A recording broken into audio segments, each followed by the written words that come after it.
સુરત શહેરમાંથી ચોમાસાની શરૂઆત પહેલા જ વહીવટી તંત્રની પોલ ખોલતા એક મોટા સમાચાર સામે આવી રહ્યા છે।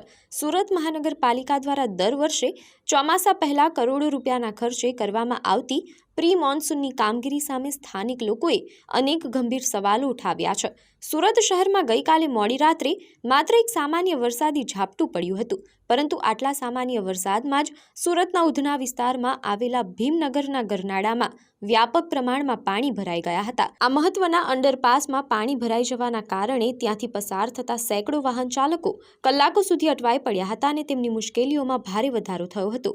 સ્થાનિક લોકોનો આક્ષેપ છે કે જો મનપા દ્વારા ગટર અને ડ્રેનેજ લાઇનોની સફાઈ યોગ્ય રીતે કરવામાં આવી હોત તો પહેલા જ વરસાદમાં આ પ્રકારની સ્થિતિ સર્જાઈ ન હોત। હજુ તો ચોમાસાની વિધિવત શરૂઆત પણ નથી થઈ, ત્યાં જ શહેરના નીચાણવાળા વિસ્તારો અને ગરનાળામાં પાણી ભરાવાની આ સમસ્યાને પગલે આગામી દિવસોમાં સુરતવાસીઓની ચિંતા ચોક્કસપણે વધી ગઈ છે।